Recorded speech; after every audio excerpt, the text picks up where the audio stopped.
45 পাতা। 4. উত্তরপ্রদেশ রাজ্যের অযোধ্যায় বাবরি মসজিদ ভেঙে ফেলবার পর সারা ভারত জুড়ে যে রক্তক্ষয়ী সংঘর্ষ শুরু হয়েছিল তার মাত্রা কমে আসছে ধীরে ধীরে। ভারতে মৃতের সংখ্যা এর মধ্যে 1800 ছাড়িয়ে গেছে। কানপুর ও ভূপালে এখনও সংঘর্ষ চলছে। প্রতিরোধ করতে গুজরাট, কর্ণাটক, কেরালা, অন্ধ্রপ্রদেশ, আসাম, রাজস্থান এবং পশ্চিমবঙ্গের রাস্তায় সেনাবাহিনী নেমেছে। তারা টহল দিচ্ছে। ভারতে নিষিদ্ধ ঘোষিত দলগুলোর দরজায় তালা পড়েছে। শান্তি ও সম্প্রীতির জন্য ঢাকায় সর্বদলীয় স্বতঃস্ফূর্ত মিছিল হচ্ছে। তাতে কি? ওদিকে সীতাকুণ্ডে মৌলবাদীরা শতাধিক বাড়িঘর পুড়িয়ে দিয়েছে, লুট করেছে। 3 ঘন্টা ব্যাপী এ অগ্নিকাণ্ডে বাড়ি পাড়ার শতাধিক বাড়ি সম্পূর্ণ পুড়ে গেছে। এই অগ্নিকাণ্ডে মারাত্মক আহত হয়েছে সাধনচন্দ্র, মনমোহন দাস। দিনাজপুরে প্রায় 100 দোকানপাটের সাইনবোর্ড ভাঙচুর করেছে। 10টি মন্দির, 4টি মিষ্টির দোকান লুট হয়েছে। দুপুর 2টো থেকে 4টে পর্যন্ত 2 ঘন্টা ব্যাপী শহরের বিভিন্ন এলাকায় হামলা চলে। উড়োকালী মন্দিরটিও ভেঙে ফেলা হয়। পিরোজপুরে এ পর্যন্ত 20টি মন্দির ধ্বংস করা হয়। এর মধ্যে 13টি পিরোজপুর সদরে, 5টি নিশারাবাদে, 1টি মঠ বাড়িয়া এবং ভান্ডারিয়ার 1টি।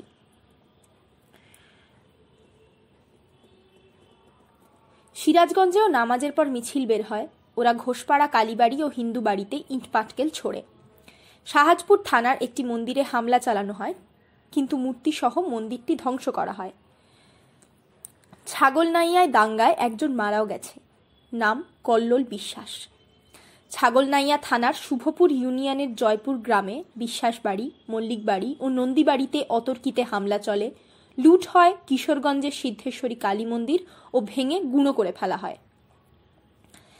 বিরূপাক্ষ শেরপুর থেকে ফিরে এসে বলছে, শেরপুরে একটি মন্দিরও আর আস্ত নেই, সব মাটির সঙ্গে মিশে গেছে। এবারের দাঙ্গা 71-এর ভয়াবহতাকেও ছাড়িয়ে গেছে। সুরঞ্জন ধমক দিয়ে ওঠে, বীরু, তুমি একে দাঙ্গা বলছো কেন? দাঙ্গা অর্থ জানো? দাঙ্গা অর্থ 2 দলে মারামারি। এখানে কি 2 দলে মারামারি হচ্ছে? মারছে তো এক দল আরেক দলকে। এর নাম অত্যাচার বলো, নির্যাতন বলো।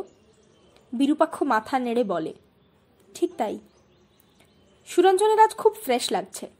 সারাদিন ঘর থেকে তার কোথাও বার হবার নেই। হিন্দুরা সব ঘরে লুকিয়ে আছে, সেও লুকিয়ে থাকবে। সাহস দেখিয়ে ঘুরে বেড়াবার প্রয়োজনটাই বা কি? কি লাভ ওতে? রাস্তাঘাটে মেরে ফেলে রাখবে, তখন? মূর্খ লোকের হাতে প্রাণ বিসর্জন দেবে না সুরঞ্জন। সুরঞ্জন আজ 7 দিন পর স্নান করেছে। বাইরে তার ঝুলকালি যাচ্ছিল দূর হয়েছে। সকাল থেকে অনেকে এসেছে। কাজল দেবনাথ এসেছিলেন, পার্টি অফিস থেকে মতিলাল, মানিক, আফজাল, ফরহাদ এসেছিল, পুলকও এসেছিল। সকলে জানে মায়া ফেরেনি। মায়া ফেরেনি এই খবর শুনে চুকচুক করে দুঃখ করে গেছে সকলে। ও ঘর থেকে খানিক পরই মিহি সুরে কান্নার শব্দ ভেসে আসে। কিরণময়ী কাঁদে। সুধাময়ের কান্নায় কোনো শব্দ হয় না। আর সুরঞ্জন এখন স্থির করেছে সে কাঁদবে না। সে ঠাঠা করে পাড়া কাঁপিয়ে হাসবে। প্রতিবেশী গোপালদের বাড়ি লুট হয়েছে। ওদের বাড়ির এক মেয়ে 10-12 বছর বয়স হবে। বাড়ি এসে সেদিন কিরণময়ীকে বলছে, মাসিমা, আমরা এই বাড়ি ছেড়ে দিচ্ছি, আপনাদের সঙ্গে আর দেখা হবে না। আমরা মিরপুরে বাড়ি নিয়েছি। কিরণময়ী মেয়েটির মাথায় হাত বুলিয়ে বলে, মিরপুরের বাড়ি কি লুট হবে না মা? তবু ভালো থেকো। মেয়েটি কিছুক্ষণ কথা বলে চলে যায়। সুরঞ্জন শুয়ে শুয়ে মেয়েটিকে দেখে। কাছে ডেকে জিজ্ঞাসা করে, তোমার নাম কি মা? মাদল। তুমি স্কুলে পড়ো? হ্যাঁ। তোমাদের বাড়িতে যখন ওরা ঢুকেছিল তুমি তখন কি করছিলে?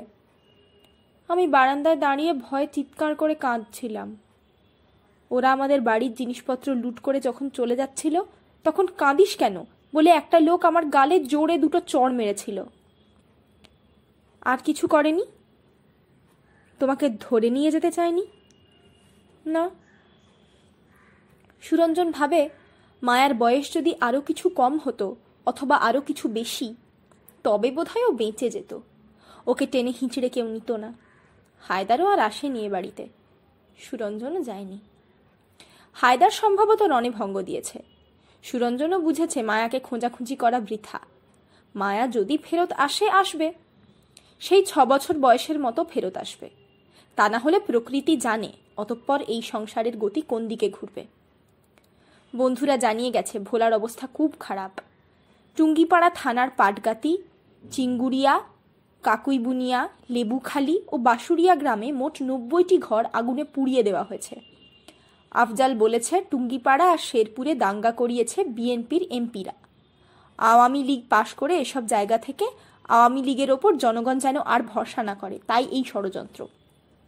কারণ রাতে ঘরবাড়ি আগুনে পুড়িয়ে দিনের বেলা ভালো মানুষ সেজে ওরাই বলে, কোথায় এখন তোমাদের প্রিয় নেতা? তোমাদের এই বিপদ থেকে তো তারা রক্ষা করছে না। শেখ হাসিনা সর্বদলীয় সমাবেশে বলেছেন, স্বাধীনতার 21 বছর পরও সাম্প্রদায়িক সম্প্রীতি রক্ষার জন্য আমাদের সমাবেশ করতে হচ্ছে, এটা খুবই দুঃখজনক। সম্মিলিত সাংস্কৃতিক জোটের মিছিলে স্লোগান উঠেছে, সাম্প্রদায়িক দাঙ্গাবাজদের রুখবে এবার বাংলাদেশ। আহা, বাংলাদেশ! সুরঞ্জন সিগারেট ফুঁকতে ফুঁকতে বাংলাদেশকে বিশ্রী একটা গালি দেয়, বলে, শালা শুয়োরের বাচ্চা বাংলাদেশ। গালিটি সে বারবার উচ্চারণ করে, তার বেশ আনন্দ হয়, হেসেও ওঠে হঠাৎ। হাসিটিকে নিজের কাছেই বড় ক্রূর মনে হয়। আজ বিজয় দিবস। সারা দেশ বিজয় দিবসের অনুষ্ঠান করছে, আলোকসজ্জা করছে, কুচকাওয়াজ করছে, দেশে দেশে বেশ আনন্দ হচ্ছে।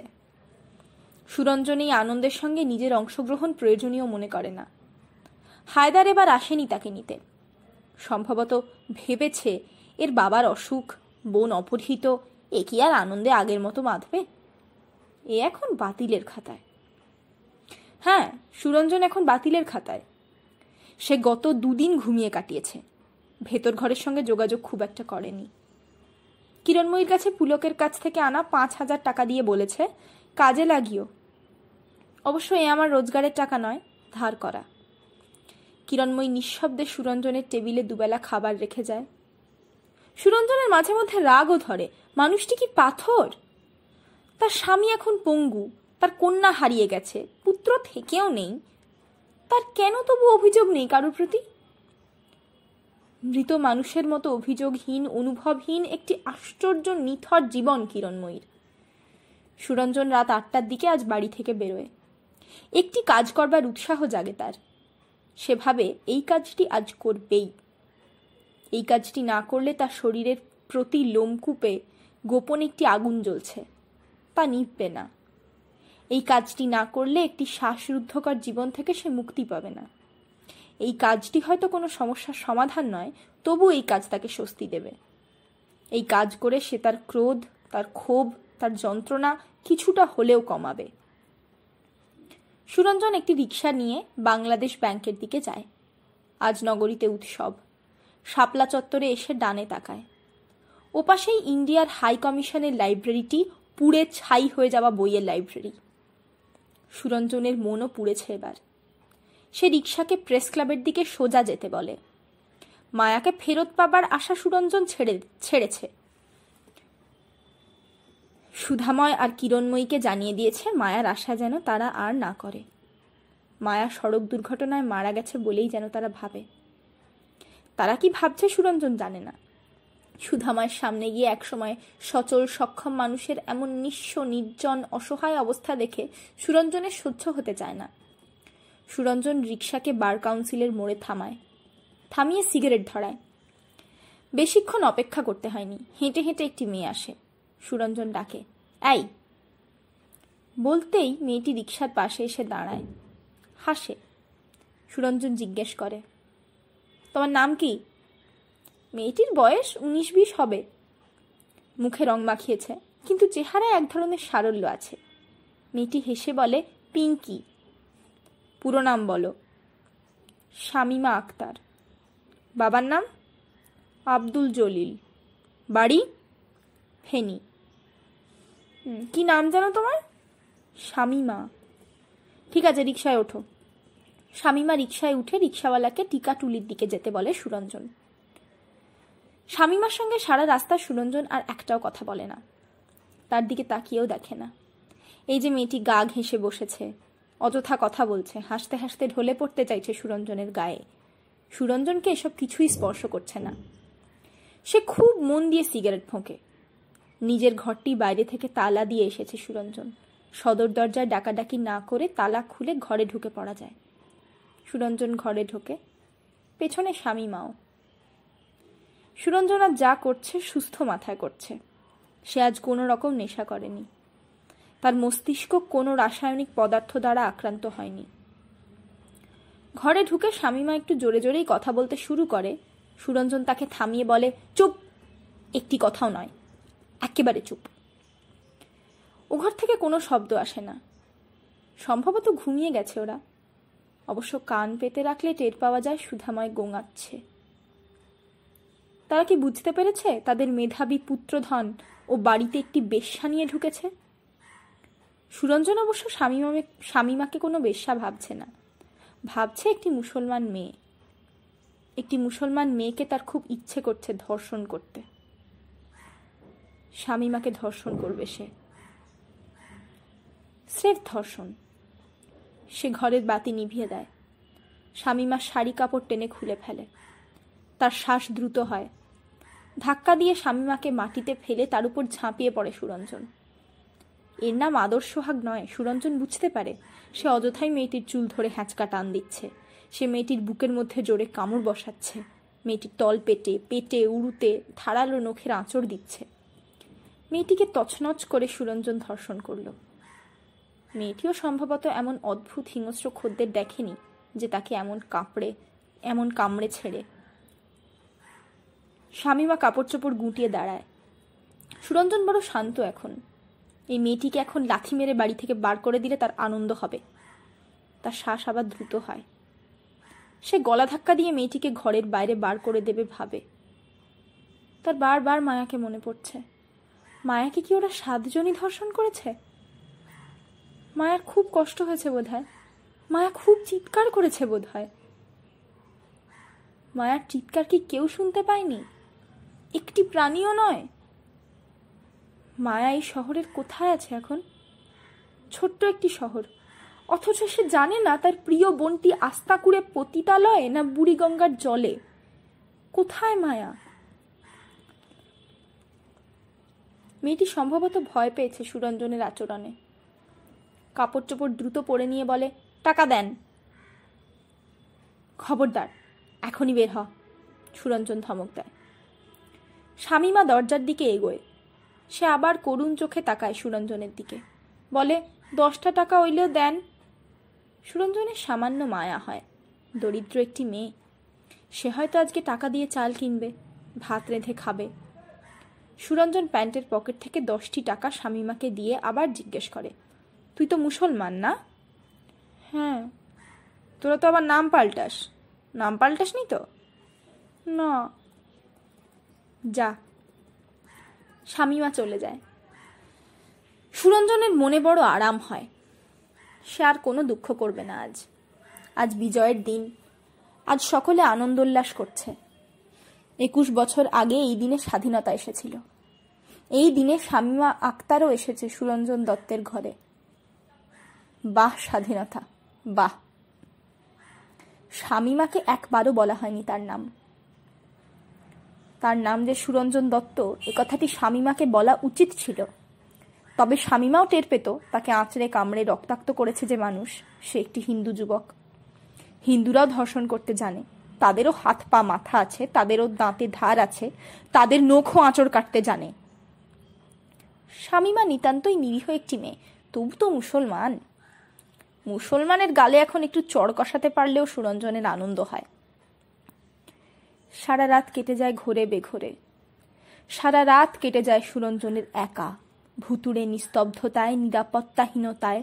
সন্ত্রাসের ডানার নিচে সুরঞ্জন একটি ছোট্ট, অতি তুচ্ছ প্রতিশোধ নিতে চায়, পারে না। সারা রাত ধরে শামীমা মেয়েটির জন্য তার মায়াই হয়, করুণা হয়।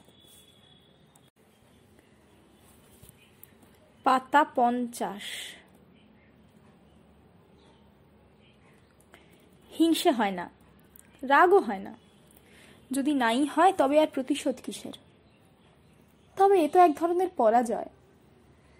সুরঞ্জন কি পরাজিত? সুরঞ্জন তবে পরাজিতই। শামীমাকে সে ঠকাতে পারেনি, কারণ শামীমা এমনিতেই ঠকে আছে। তার কাছে সম্ভোগ আর ধর্ষণ আলাদা কোনো আচরণ নয়।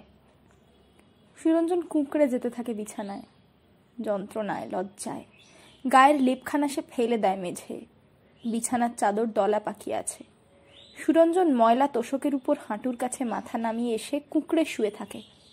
সকাল হয়েছে এই কথা জানাতে কিরণময়ী দরজায় শব্দ করে।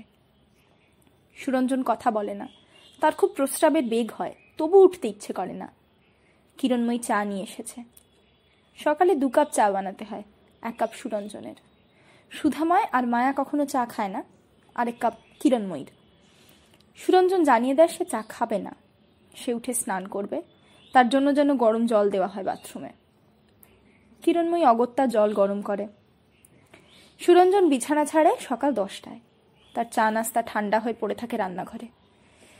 সে কখন খায় না খায় কিরণময়ী বুঝতেও পারে না। সুরঞ্জন নিজের উপর অত্যাচার করতে ভালোবাসে খুব। দেখা যায় কখনো সিগারেট আর চা খেয়ে সারাদিন পার করছে, ভাত স্পর্শ করছে না। এ নিয়ে কিরণময়ী কিছু বলতে এলে সুরঞ্জন সোজা বলে দেয়, আমি এখন বড় হয়েছি, আমি কি করব না করব, কি খাবো, কখন খাবো, আদৌ খাবো কিনা, এই দায়িত্ব তোমার নয়, আমার। বাড়ির সকলে এই কথা মনে মনে বিশ্বাস করেছে মায়া আর ফিরবে না।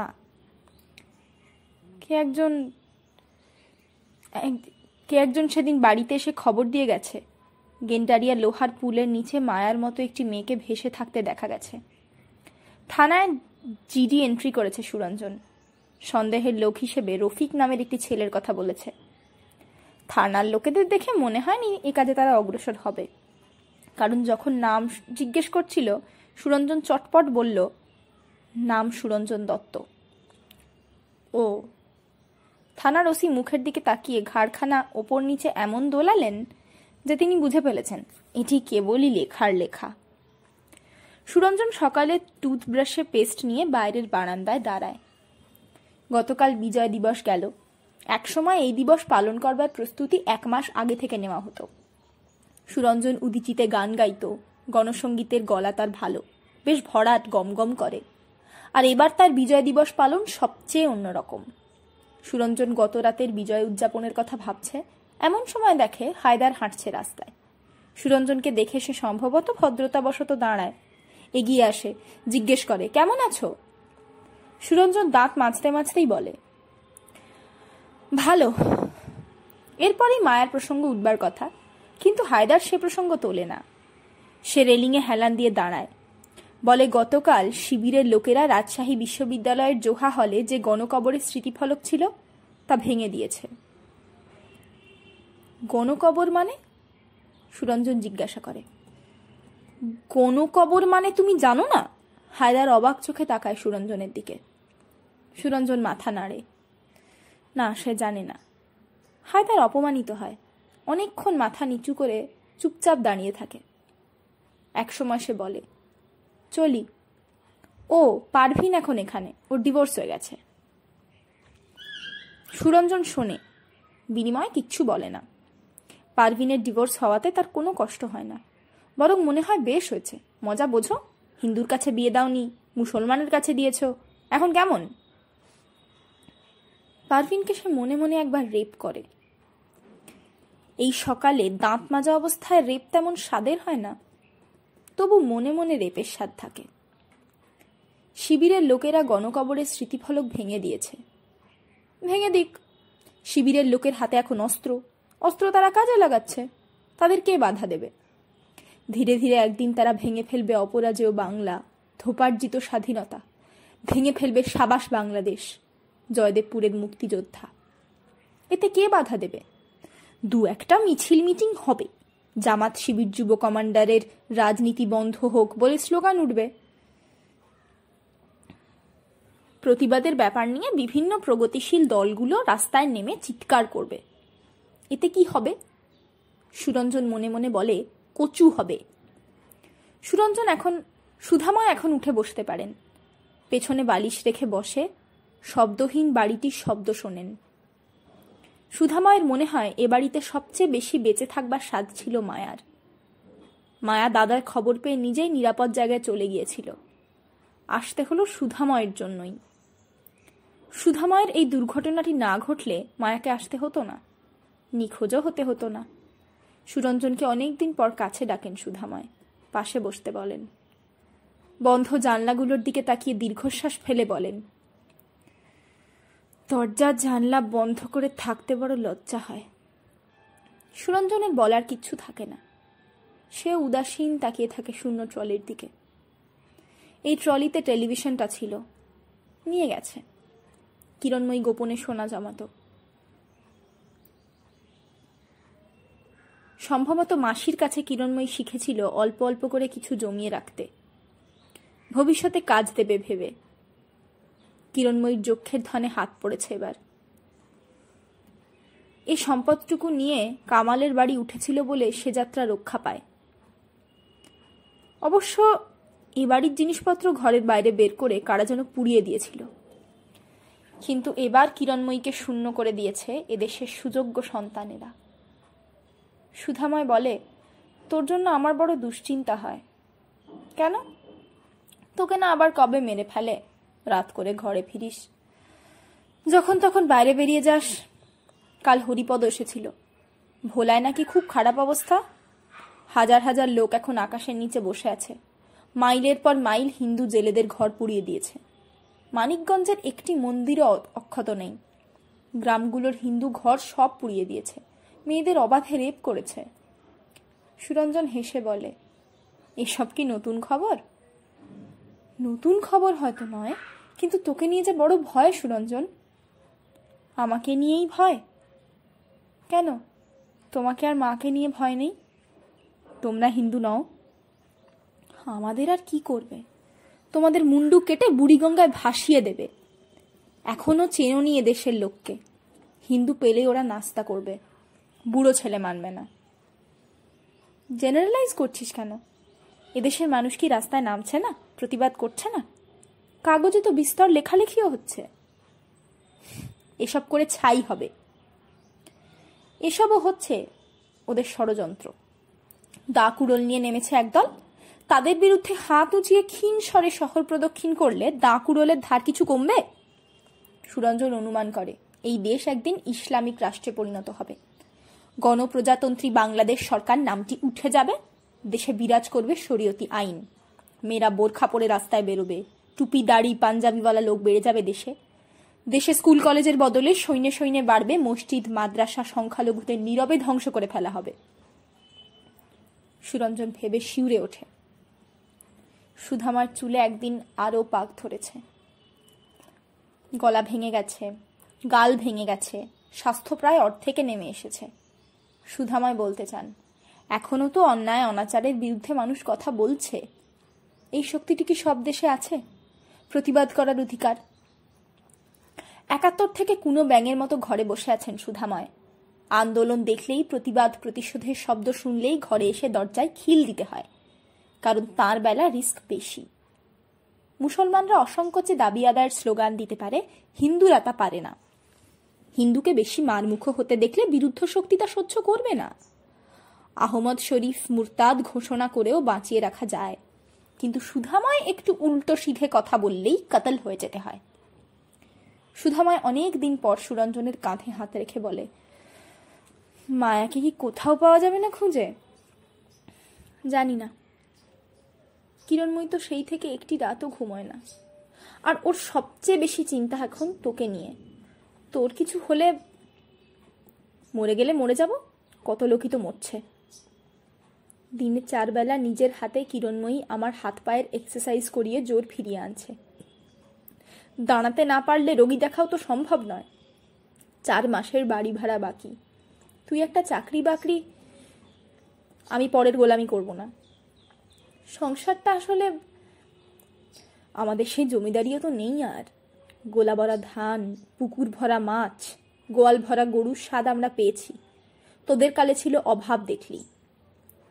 আর গ্রামের জমিজমা নিরাপত্তার অভাবে কবেই বিক্রি করে ফেলেছিলাম। সেগুলো থাকলেও তো অন্তত শেষ বয়সে গ্রামে গিয়ে বাকি জীবন পার করা যেত।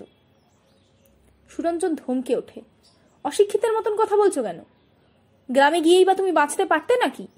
ওখানে মাতব্বরের লেঠেলরা তোমার মাথায় বাড়ি দিয়ে সব কেড়ে নিত। দেশে কি 2-1টা ভালো লোকও নেই সুরঞ্জন? না, নেই। তুই অযথা হতাশায় ভুগছিস। অযথা নয়, তোর বন্ধু বান্ধব, এতকাল যে কমিউনিজমের ওপর লেখাপড়া করলি, আন্দোলন করলি, যাদের সঙ্গে চললি ফিরলি, ওরা ভালো মানুষ নয়? না, কেউ নয়, সবাই কমিউনাল। আমার মনে হয় তুইও কিন্তু কমিউনাল হয়ে যাচ্ছিস। হ্যাঁ, হচ্ছি। এই দেশ অত্যন্ত সচেতনভাবে আমাকে কমিউনাল করছে, আমার দোষ নেই। সারাদিন ঘরেই বসে রইল সুরঞ্জন। দুপুরের দিকে খালি গায়ে লুঙ্গি পরে ঘুরে বেড়ালো বারান্দায়। হঠাৎ রান্নাঘর থেকে একটি ম্যাচ নিয়ে এসে ঘরের সব বইয়ের পাতা ছিঁড়ে ছিঁড়ে আগুন লাগিয়ে দিল সুরঞ্জন। সামনে মোড়া পেতে বারান্দায় বসে সেই আগুনের দিকে তাকিয়ে রইল। কিরণময় দৌড়ে এসে যজ্ঞের সামনে দাঁড়াতেই সুরঞ্জন হেসে বলল, আগুন তাপাবে? এসো। কিরণময় মুখে আঁচল চাপা দিয়ে অস্ফুট কণ্ঠে বলল, তুই কি পাগল হয়ে গেছিস? হ্যাঁ মা, অনেকদিন ভালো মানুষ ছিলাম তো, এবার পাগল হচ্ছি। পাগল না হলে মনে শান্তি পাওয়া যায় না। কিরণময়ী দরজায় ঠেস দিয়ে দাঁড়িয়ে দাঁড়িয়ে বইয়ের পর বই পুড়ে যেতে দেখল। সুধাময় ঘর থেকে চেঁচালেন, বাবা থাম থাম, এত রাগ কেন তোর? তুই নিজের ক্ষতি করছিস। সুধাময়ের আদর্শ ধুয়ে সুরঞ্জন আর জল খাবে না। সুধাময় এককালের বামপন্থী বিশ্বাসের মানুষ। সুরঞ্জনকেও গড়ে তুলেছিলেন একই ধারায়। সুরঞ্জন এসব এখন আর বিশ্বাস করে না। সে অনেক বামপন্থীকেও তাকে গাল দিতে দেখেছে শালা মালাউন বলে। মালাউন শব্দটি সুরঞ্জন স্কুল থেকে শুনে আসছে। ক্লাসের বন্ধুদের সঙ্গে তর্ক লাগলেই ওরা দু এক কথার পরেই বলতো মালাউনের বাচ্চা। সুরঞ্জন যখন ক্লাস 7-এ পড়ে, ফারুক নামে এক বন্ধু টিফিন পিরিয়ডে তাকে ডেকে নিয়ে বলেছিল, টিফিন বক্সে আমি খুব মজার একটি খাবার এনেছি, আর কাউকে দেব না, তুই আর আমি ছাদের সিঁড়িতে বসে খাবো, কেমন? সুরঞ্জন ক্ষুধার্ত ছিল না, কিন্তু তার কাছে এই প্রস্তাব মন্দ লাগেনি। টিফিন বক্স নিয়ে ছাদের সিঁড়িতে উঠে এলো ফারুক, পেছনে সুরঞ্জন। ফারুক বলল, নে। একটি কাবাব দিল হাতে। সুরঞ্জন খেলো। একটি নিয়ে ফারুকও খেলো। খাওয়া শেষ হওয়ার সঙ্গে সঙ্গে ফারুক সজোরে আনন্দধ্বনি দিল, হুররে! সে নিচে নেমে ক্লাস ঘরের সকলকে জানিয়ে দিল সুরঞ্জন গরু খেয়েছে। সকলে হৈ হৈ করে নাচতে লাগলো। সুরঞ্জনকে কেউ চিমটি কাটে, কেউ মাথায় চাটি মারে, কেউ জামা ধরে টান দেয়। সুরঞ্জন লজ্জায় মাথা নিচু করে দাঁড়িয়েছিল। তার গাল বেয়ে টপ টপ জল ঝরছিল। গরুর মাংস খেয়েছে বলে তার এতটুকু গ্লানি হচ্ছিল না। গ্লানি হচ্ছিল তাকে ঘিরে জান্তব উচ্ছ্বাস দেখে। সে খুব বিচ্ছিন্ন বোধ করছিল। মনে হচ্ছিল যেন সে এদের বাইরে। এই বন্ধুরা একরকম মানুষ, আর সে আরেক রকম। বাড়ি ফিরে সে কি কান্না সুরঞ্জনের। সুধাময়কে বলল, বাবা, ওরা আমাকে ষড়যন্ত্র করে গরুর মাংস খাইয়ে দিয়েছে। শুনে সুধাময় হেসে বললেন, এর জন্য কাঁদতে হয় নাকি? গরুর মাংস তো ভালো খাবার। কালই আমি বাজার থেকে কিনে আনবো, দেখিস, সকলে মিলে খাবো। কিরণময়ী রেঁধেছিল গরুর মাংস। সহজে কি রাঁধতে চায়? কিরণময়ীকে অর্ধেক রাত পর্যন্ত সুধাময় বুঝিয়েছিলেন যে এইসব কুসংস্কারের কোনো মানে হয় না। অনেক বড় বড় মনীষী এইসব সংস্কার মানতেন না। সুরঞ্জনের ধীরে ধীরে কেটেছিল ছোটবেলার লজ্জা, ভয়, ক্ষোভ, সংস্কার। পরিবারের শিক্ষক ছিলেন সুধাময়। সুরঞ্জনের মনে হয় তার বাবা অতিমানব গোছের কিছু হবেন। এত সততা, এত সারল্য, এত আদর্শ নিয়ে সমাজে বেঁচে থাকা যায় না। 54 পাতা। বাড়িতে রেডিও টেলিভিশন কিচ্ছু নেই। থাকলে সুধাময় অন্তত খবরগুলো শুনতে পেতেন। রাতে হঠাৎ হঠাৎ তিনি দুঃস্বপ্ন দেখেন মায়াকে একটি বাক্সের মধ্যে কারা যেন লুকিয়ে রেখেছে। মায়া চিৎকার করছে, কাঁদছে। বেচারা মায়া দেখতে দেখতে তরতর করে বড় হয়ে গেল। সে যে বড় হয়ে গেছে, হিন্দু মেয়ে। বড় হয়ে গেলে হিন্দু মেয়েদের যে নিরাপত্তা দরকার তা মনে পড়েনি সুধাময়ের। তিনি এখন শোক করতেও ভুলে গেছেন। কিরণময়ীও কথা বলে না, রোবটের মতো কাজ করে যায়। সুধাময়কে ওষুধ খাওয়ায়, ভাত চড়ায়। সে যে জ্যান্ত একটি মানুষ, সুখ দুঃখ ধারণ করে, এ মনে হয় না। মায়া যে তার মেয়ে ছিল নিজেও যেন ভুলে গেছে। কিরণময়ী, সুধাময়, সুরঞ্জন সকলেই এক একটা পাথর হয়ে যাচ্ছে। সাম্প্রদায়িক শক্তির হামলায় সারা দেশে 28,000 ঘরবাড়ি, 2,500 বাণিজ্যিক প্রতিষ্ঠান এবং 3,500 মন্দির ও উপাসনালয় ক্ষতিগ্রস্ত হয়েছে। মানিকগঞ্জে, সীতাকুণ্ড, মীরেরসরাই, কক্সবাজার, কুতুবদিয়া মোট 2 লক্ষ লোক সবকিছু হারিয়ে সহায় সম্বলহীন অবস্থায় দিন কাটাচ্ছে। 2,400 নারী নির্যাতিতা হয়েছে এবং মোট ক্ষয়ক্ষতির পরিমাণ 142 কোটি টাকা। সুধাময় 64-তে স্লোগান দিয়েছিলেন, পূর্ব পাকিস্তান রুখিয়া দাঁড়াও। সেদিনের সেই দাঙ্গা বাড়তে পারেনি। শেখ মুজিব এসে থামিয়েছিলেন আইয়ুব সরকারের বিরুদ্ধে আন্দোলন যেন বেশি বাড়তে না পারে, সেই জন্যই দাঙ্গা বাঁধিয়েছিল সরকার নিজে। সরকার বিরোধী আন্দোলনের জন্য সরকার ছাত্র ও রাজনৈতিক নেতাদের বিরুদ্ধে ফৌজদারি মামলা দায়ের করল। সুধাময় ছিলেন মামলার একজন আসামি। সুধাময় অতীত নিয়ে ভাবতে চান না, তবু অতীত এসে চোখের সামনে নগ্ন হয়ে দাঁড়ায়। কি পেয়েছে সে জীবনে? সব হারানো ছাড়া। সুধাময়ের হারাবার ছাড়া কিছু নেই। চোখের সামনে আবারও ভেসে ওঠে 1989 সালের কটি ঘটনা। কুমিল্লার দাউদকান্দি থানার সবাহন গ্রামে গত 8ই ফেব্রুয়ারি হিন্দু ঋষি সম্প্রদায়ের ওপর আশেপাশের গ্রামের প্রায় 400 লোক অতর্কিতে হামলা চালায়। দুষ্কৃতিকারীরা ঘোষণা করে, থাকতে হলে তাদের মুসলমান হতে হবে, তা না হলে দেশ ছেড়ে চলে যেতে হবে। তারা ঋষি সম্প্রদায়ের প্রতিটি ঘর লুট করে আগুন লাগিয়ে মন্দির ধূলিসাৎ করে, অনেককে ধরে নিয়ে যায়। চট্টগ্রামের রাউজান থানার গোষ্ঠী গ্রামের বৈদ্যবাটিতে দিনের বেলা বোম ফাটিয়ে গুলি চালিয়ে প্রায় 150 জন লোক। শুধু কি তাই? সুধাময়ের আরও মনে পড়ে, খুলনায় দিলঘিয়া থানার গাজীরহাটে 12টি গ্রামের হিন্দু সম্প্রদায়ের ওপর অকথ্য নির্যাতন চলেছে। তাদের চাষাবাদে বাধা দেওয়া হয়, মাঠের ফসল ও গরু ছাগল নিয়ে যায়, দোকান লুট করে। টাঙ্গাইলের থানার দ্বিমুখী গ্রামের প্রাচীন মন্দিরে শ্বেতপাথরের শিব, রাধা গোবিন্দ, অন্নপূর্ণা মূর্তি ও শালগ্রাম শিলা চুরি হয়। বিগ্রহ উদ্ধার হয়নি এবং কারো বিরুদ্ধে ব্যবস্থাও নেওয়া হয়নি। এর আগেও ওই মন্দির থেকে অষ্টধাতু নির্মিত নারায়ণ রূপার ও লক্ষ্মী মূর্তি চুরি হয়েছিল। ভোলার লালমোহন থানার মদনমোহন আখড়ায় নাম সংকীর্তনের সময় সাম্প্রদায়িক লোকেরা কীর্তন মণ্ডপে হামলা চালায়। তারা মন্দিরে ঢুকে প্রতিমা ভাঙচুর করে। এ তো গেল নিতান্তই ছোট কটি ঘটনা। এবার যা ঘটেছে তার তুল্য কিছু হতে পারে না। এবার 46, 50, 64, 90 সব দাঙ্গার বড় দাঙ্গা হয়েছে, সুধাময় টের পাচ্ছেন। লোকে বলতো আওয়ামী লীগ হিন্দুদের বাঁচাবে। আওয়ামী লীগের উপরও এখন আর আস্থা রাখতে পারেন না সুধাময়। আইয়ুব খানের শত্রু সম্পত্তি আইন আওয়ামী লীগের প্রধানমন্ত্রী মনোরঞ্জন ধর আবার সংসদে বহাল করেন। নাম বদলে এটি এখন শত্রু সম্পত্তি আইন হিসেবে পরিচিত হয়েছে। সুধাময় একথা বিশ্বাস করেন, অর্পিত সম্পত্তি আইনটি যতদিন এই দেশে থাকবে ততদিন হিন্দুদের নাগরিক অধিকার লঙ্ঘন করা হবে। দেশ জুড়ে যে হিন্দুরা চলে গেছে তাদের সম্পত্তিকে বলা হয় শত্রুর সম্পত্তি। সুধাময় ভাবেন, তার কাকা, জ্যাঠা, মামারা কি এদেশের শত্রু ছিল? এই ঢাকা শহরে জ্যাঠা মামাদের বড় বড় বাড়িঘর ছিল, সোনারগাঁয়ে ছিল, নরসিংদী, কিশোরগঞ্জ, ফরিদপুরে ছিল। এগুলো কোনোটি কলেজ হয়েছে, কোনোটি হয়েছে সরকারি অফিস।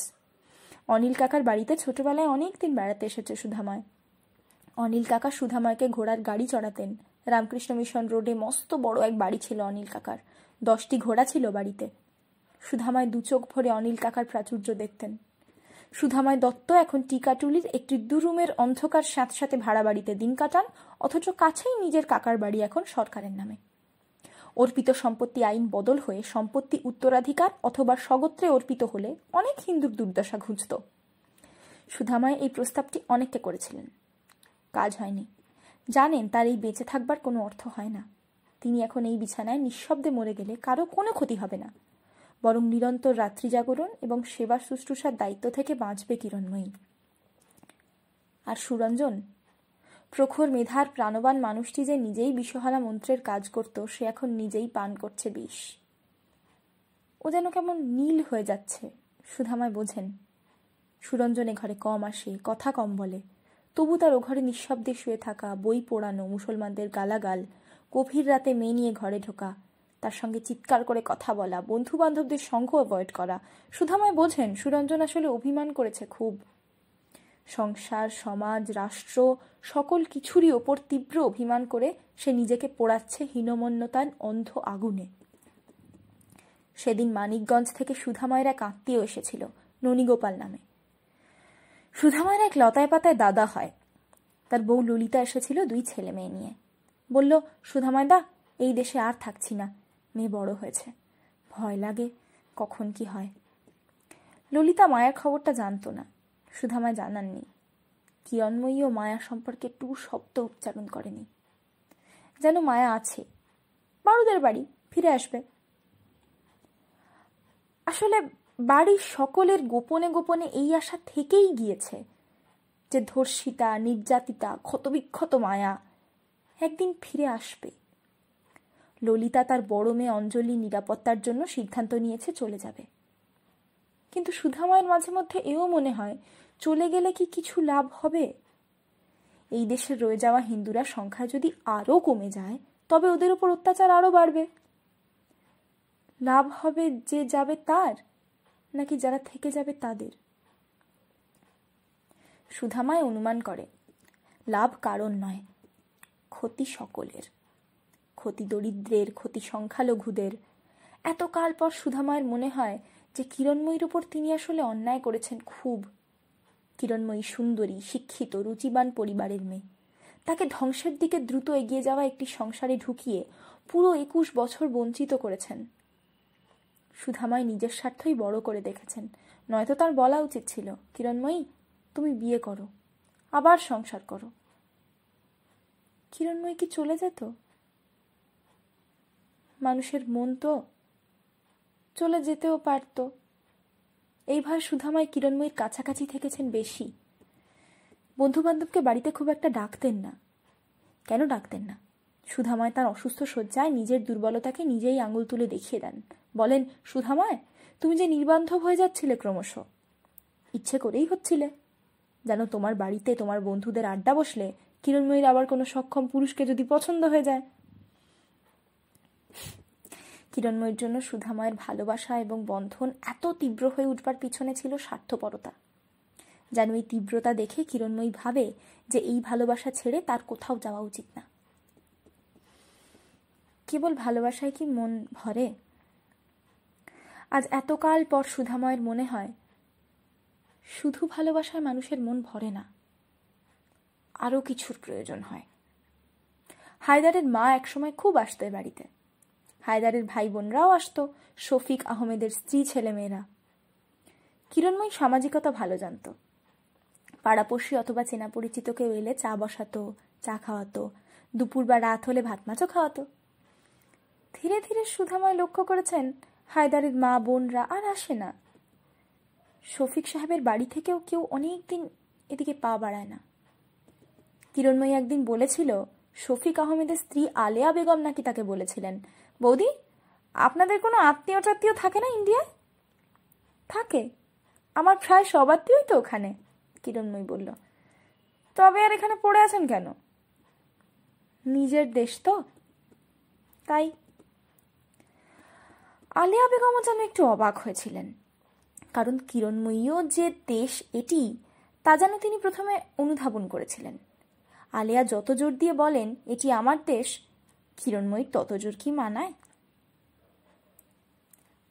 আলেয়া বোধহয় ভেবেছিলেন এই কথাই। আজ সুধাময়ও ভাবেন আলেয়া আর কিরণময়ী এক নয়। মানুষ হিসেবে এক হলেও এই সমাজ তাদের এক করে দেখছে না।